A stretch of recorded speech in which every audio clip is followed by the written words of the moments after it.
Most people who've lived in Seattle for 40 years have not even seen half the city, but I have. And I've been to every corner in just 17 years. And in those years, I've seen the boom, the bust, and everything in between. So in this video, I'm breaking down what really keeps people here, even with a median home price of $900,000. And with restaurant costs ranking second highest in the nation, and whether these trade-offs are worth it for you. Okay, so let's go ahead and dive in. So I didn't actually grow up here. I grew up in New Jersey at the Jersey Shore. And I've lived in New Hampshire, I've lived in Maine, I've lived on Hawaii, on Pearl Harbor. I was even stationed at Guam. I've been all across Australia. I've gone to Singapore, Bali, Japan. I've even stood on the Great Wall of China. And I lived in San Diego for a month. So I've lived in a lot of different places. And while in Seattle, I've actually lived in a lot of different neighborhoods. So I definitely have some experience. And I've definitely seen a lot of places. But with that being said, I've lived in Seattle for the last 17 years. And a lot of people have asked me, people who are thinking about moving to Seattle or who already live in Seattle, what I really think. So today I want to share my honest thoughts for anybody who wants to know what Seattle's like right now. I wasn't here for the dot-com boom, but I was here for what we would call the Great Reset back in 2008, so the 2008 recession. And when I was here for the early Amazon tech boom. And I remember Amazon back when it was only just one office building.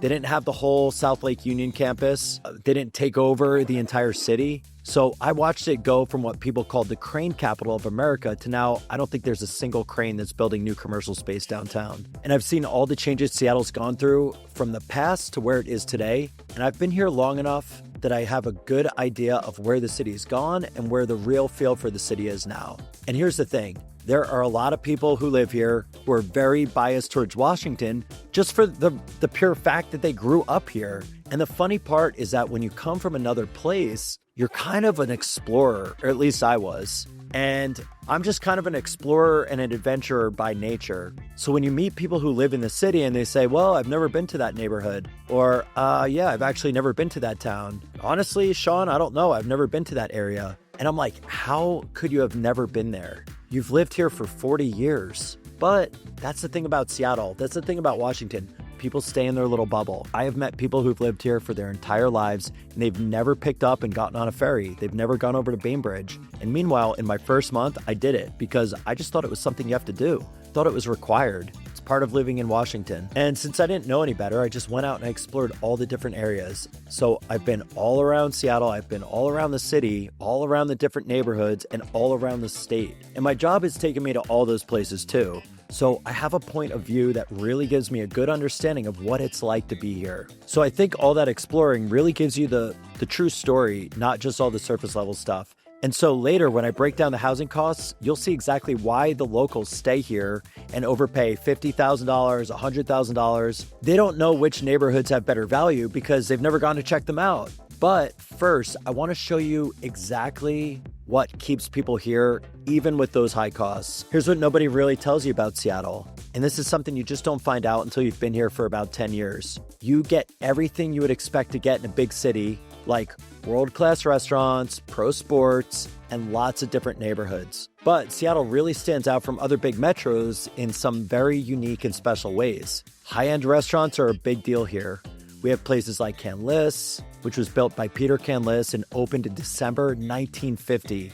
We have Altura, Sushi Kashiba, the Corson Building, Heirloom. The fancy upscale dining scene here is truly world-class. And then you have fast casual spots that are everywhere. There are sports, there's live games, there's just events of all kinds. So if you like the Seahawks, the Mariners, the Kraken, the Sounders, this is going to be something for you. There's also art exhibits, shopping, retail. It's all over the place. There are lots of different kinds of small, unique neighborhoods, too, that fit all sorts of different lifestyles. You've got Capitol Hill, which is known for its nightlife, its arts, its LGBTQ culture. Ballard's super cool. It's got a waterfront area, it's got breweries, and a really deep Scandinavian history. Queen Anne is a little bit more family-friendly with nice views, and it's close to the Seattle center. Fremont and Greenwood each have their own unique feel. And I would say Seattle has a really diverse mix of people. So whatever you're into, there's probably a group of people here who like the same things that you do. Okay, here's where I think Seattle really separates itself. Within 3 hours, you can go from working downtown to standing in a temperate rainforest. You can go ride dirt bikes in the mountains or crabbing in the Puget Sound. I have never seen another city offer a mix just like this. And once you get outside of the main city area, you have lots of access to wilderness, natural beauty, and these are things you just can't find in other cities. You can go boating, fishing, hiking, trail running, horseback riding, all of that is possible. And we have a ton of different microclimates, and they're all really close to the city. So you can get in a car, you can be in a rainforest, and then be on the top of a snow-packed mountain in the exact same day. You can be out on islands, you can be out crabbing, you can be dirt biking, you can be on ATVs, you can go up mountain biking, you can even go up to high plains deserts. You can go river tubing, and you can do all of this 2 hours or 3 hours from downtown Seattle. Honestly, living here really makes you feel like you should be more outdoorsy than you probably are. It's like, I've got a rainforest 4 hours away, and here I am sitting here watching Netflix, so the guilt feels very real. Mount Rainier is 2 hours away, where you can get out and do alpine hiking. You can see lakes, you can see waterfalls. Snoqualmie Falls is a 268-foot waterfall that's only 35 minutes east. And the Olympic National Park and the Hoh Rainforest are 4 hours away, and they're amazing. You go out there, you're in temperate rainforests.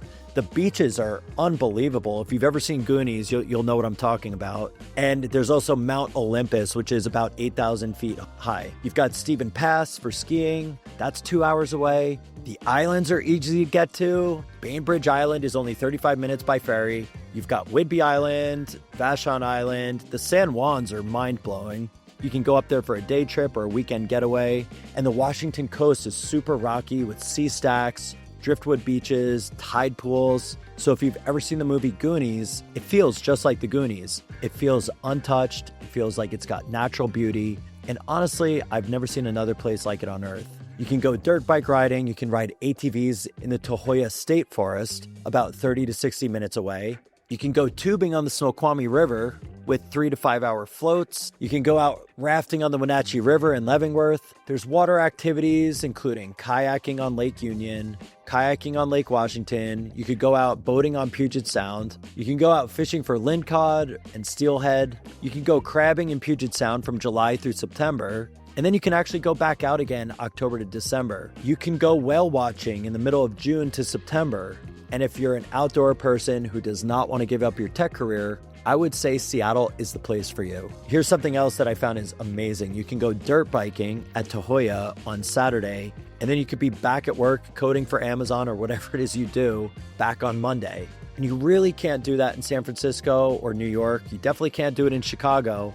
So now everything I just talked about sounds really amazing, right? But there's only one thing that happens here in winter that will make you question reality just a little bit. And I really need to tell you about it before you decide to move here. But I'm going to get to that in just a minute. There's a certain quality of life here where people often work in the city and then they get away and have this very close to nature lifestyle. And that's all they really want. And I would say that's what I think really makes Seattle unique. It gives you this really nice mental break from the city life. Or you can actually just live outside the city and have all those outdoorsy things right near your home, and then just go and drive back into the city to go make money. I would also say that the money part is a pretty big deal here because there's so much industry here. We've got Boeing and Microsoft, Google and Amazon, small businesses, tech startups, industrial companies, businesses related to homes, all of it is here. And Amazon has more than 50,000 employees in the Seattle metropolitan area. So its headquarters is right in South Lake Union. Microsoft has approximately 50,000 workers here in Washington also,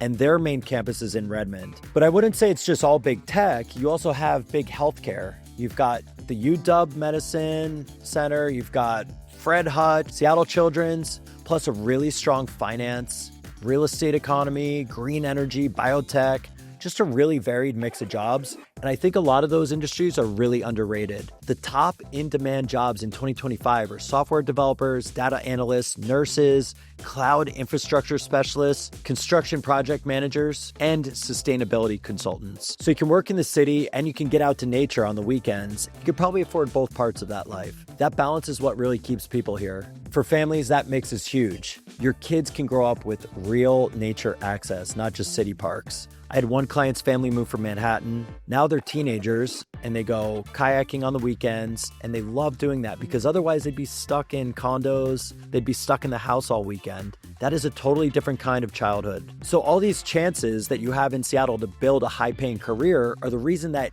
Seattle charges what it charges to live here. And that leads to something you should know before you make any big money choices here. The costs aren't just high, they're set up in a way that surprises a lot of people. Now here's what's really cool about summers. We have some of the most beautiful summers. People here really live for the summer. And after living in Seattle for a while, I can say that the super long summer days feel very special. We get really short winter days, but then we get these really, really long summer days. I can remember being awake at 10:45 or 11 p.m. at night, and I'm like, I can't believe it is still light outside. So in July, we have 482 hours and 43 minutes of total daylight. Sunset on July 4th is around 9:10 p.m. And by late July, it's closing at around 8:45 p.m. So your days feel very, very long in the summer. So everything that you feel like you're losing in the winter, you actually almost make up for in the summer with these really bright, beautiful long days where you feel like you get to pack in 3 different activities all into one day. So because of that, we have a lot of summer events here. We have a ton of festivals, and there's one big one. I absolutely love it. It's a must-do, and it's called Seafair, and it began in 1950, and it's now celebrating its 75th year. The Blue Angels appear during Seafair weekend. The performances run from August 1st to August 3rd, and all of that happens in that time period. And I'm not going to lie, the Blue Angels at Seafair are insanely, insanely cool. After 17 years, I've been watching them fly between buildings over Lake Washington, and it really just never gets old. Another thing I've noticed is that people plan all of their camping and all of their travel for the summer way ahead of time. And everybody has their own certain kind of summer tradition. Like some people like to go camping and hiking, and other people have a very specific campground that they go to every single year. Some people just go and head out to the Washington coast, which I said is really beautiful. It kind of still, like it's the Goonies. It has this untouched natural beauty that I have not seen anywhere else. So this mix of city life, easy wilderness access, strong job market, and amazing summers create a lifestyle that you can't find in another city. So you're not really having to go and choose between your career and nature. You can, in fact, do both. Here's where I have to get really honest. And you have to understand what you're signing up for, because you have to look at the whole picture, including some of the parts that might surprise you. I think this is something that people don't talk enough about, because I'm actually here in Whistler, Canada, right now recording this, and it is one of the wildest things about living in Seattle. It's amazing how close you are to all this elite level amenities that you can find in British Columbia. Vancouver's only 2.5 hours away. Whistler's about 4 hours away, so you've got access to another world-class city and some of the best skiing, hiking, and food scenes in North America, and you don't need a plane ticket to get here. That's that kind of international proximity is rare.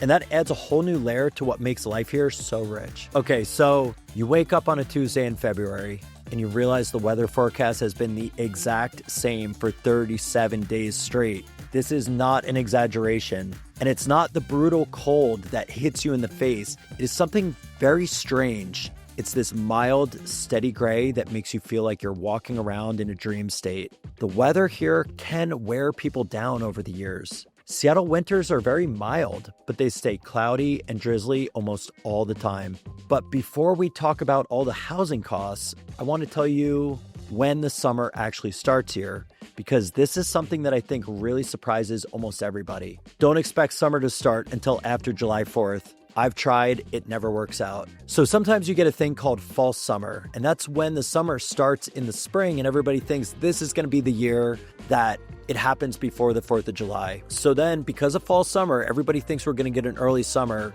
and like clockwork, we get a wet, rainy stretch that happens right after that fake false summer. But the summers are beautiful once they finally start after July 4th. Now, winter days are short. January has only 275 hours of daylight for the entire month, but it is great having longer days in the summer. June has around 476 hours and 15 minutes of daylight. You feel like you have lived several different days all in one. Now, if you're someone who gets truly depressed without steady sun, not just like, oh, I like sunny weather more, but actual seasonal depression, you should really think hard before you move here. That 37-day forecast that looks exactly the same It is very real.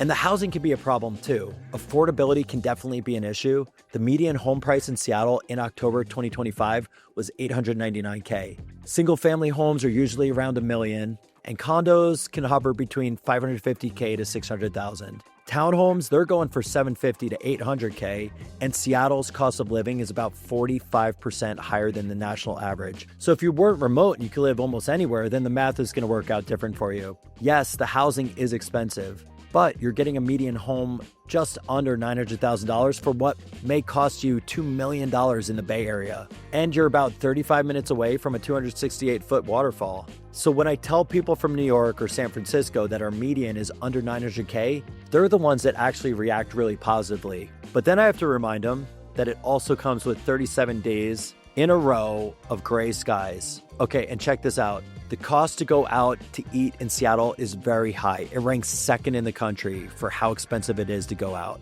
and is ranking only behind San Francisco. According to the Washington Hospitality Association, the 2025 cost of dining report, Seattle's restaurant prices are over 17% higher than the national average. So if you're already stretching to a $400 to $600K condo and you still plan to eat out a lot, you need to look at the numbers. You have to run the numbers. Those restaurant prices are above the national average. That's something you're going to run into every single week, every single month, and a couple times going out to eat 2 times a week, that could easily cost you $800 to $1,000 a month. A lot of that comes from some of the problems Seattle has. The city of Seattle has some honestly really bad policies and some pretty bad politics that have made it really hard for small businesses and are forcing places to rethink how they want to operate in the city.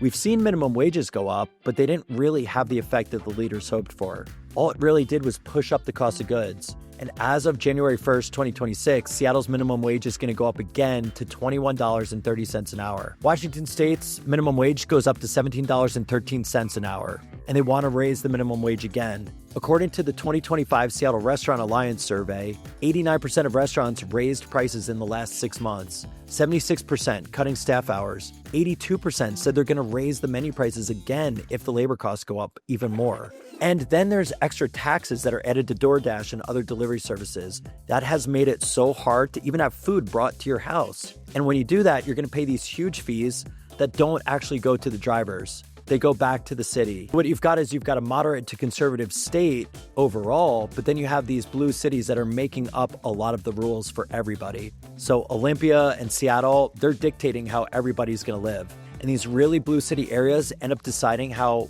the entire state feels. So a lot of the state resents Seattle and Olympia for the policies that they put on everybody else. People in Eastern Washington often resent Seattle, and they often resent Olympia because city-style rules hit rural farming communities super hard. They worry about things like carbon taxes, and the farms feel like these policies hurt their agriculture and it just increases taxes. And the leaders here have no problem spending. They just keep going into debt trying to pay for all these new programs. And a lot of these are what people would call socialist programs to pay for more and more services. But they actually don't really know how to fund them very well. So they keep raising the taxes up. And now the good thing is that Washington State has no personal income tax on their wages. It's one of only 9 states in the United States without an income tax. But there is a 7% capital gains tax on long-term capital gains up to $1 million. And there's also a 9.9% cap gains tax on gains exceeding $1 million. So stay with me on the tax part because it does even matter if you're not up in those same income levels. Democratic state senators are eyeing a 9.9% income tax on millionaires to help overcome the state's budget shortfall, though this proposal has been repeatedly rejected by voters and the state Supreme Court. These problems are real and they show up in everyday life. You'll notice them on your grocery bill, your commute, on your tax bill. For some people, these trade-offs are deal breakers. For others, it's worth it when you look at everything else that the area offers. And that brings me to my biggest question. Knowing where you fit on that line comes down on what you care about most. So let me tell you why, even after everything I just explained, this place is still worth it. So after everything I just talked about, the weather, the cost, the politics, why do I still think it's worth it? Because there's something here you can't copy or find in any other place. I think there's something here for everybody, honestly. You can live on a farm with lots of space if you want to. You can go out to Eastern Washington. You could have 5 acres for what would cost you the same price of a condo in Seattle. If you want to be a ski bum, go live in Leavenworth. Work remote, ski on Stevens Pass, do it a few times a week. It's great. You can choose to do that. If you want city life with quick nature getaways, you can do it. You can live in Seattle itself and then take the weekends and go up to the islands. And if you want to live on the water, if you want to have a condo on the lake, it's all here for you. So the point is this, Seattle actually does give you options. Most cities lock you into one way of life. Here, you can actually choose. It's a great place to live. It's a great place to raise your family. And depending on what kind of family you want to have and what kind of lifestyle you want to have, you can do it here. You have the ability to choose a lifestyle that's like anything else I've seen anywhere. And even with all these challenges, that freedom is what makes Seattle worth it. And the trade-offs could be good for you if you're that right kind of person. Now, about the politics, there's been a lot of rumors over the years about voting issues in Washington. And some people say that's why the state has never turned into a red state. And I think a lot of people who are more moderate or conservative feel pretty frustrated by the state overall. But beyond that, overall, it's actually a really beautiful state. It's a great place to come and live. So yeah, there are definitely challenges with the weather. There's challenges with affordability, and there's definitely challenges for some people with the politics. But the access to nature, the job opportunities, the quality of life, and the ability to have almost any kind of lifestyle you want makes it worth it. So after 17 years here, here's what I've actually learned. The people who do well in Seattle aren't chasing perfect weather or the cheapest place to live. They care about things like big career chances in tech and healthcare, easy access to nature, and the freedom to build their own kind of lifestyle. And if you're willing to trade off some of the sunshine and lower prices for career access and nature, I think Seattle is one of the best cities in the whole country. If those trade-offs do not fit with you, it's okay. You can walk away. You don't have to come. But if you're serious about buying or selling and you're looking in Seattle right now, I want you to email me at sean@mcconnellgroup.com. With a median housing price of $900K, restaurant costs above 17% over the national average, knowing where to buy actually does matter. And I'll show you which areas are a good deal and which ones I think are overpriced, because some people never leave their bubble. Seattle also has some major infrastructure projects underway for the 2026 World Cup, including light rail expansion, the East Link extension, which is costing $4 billion, electric ferry conversions. So the smart buyers are getting in before those finish, because this is when the prices usually jump. And I break down those major projects and those neighborhoods, how that benefits most in the video linked here, including light rail expansion with the East Link extension costing $4 billion. And the electric ferry conversions. Smart buyers are getting in before those finish because it's usually after that when the prices jump up. I break down the major projects and the neighborhoods that benefit the most in the video linked here. So watch that before you make any other moves. And if you made it this far in the video, I'm super thankful that you watched it, and I will see you in Seattle.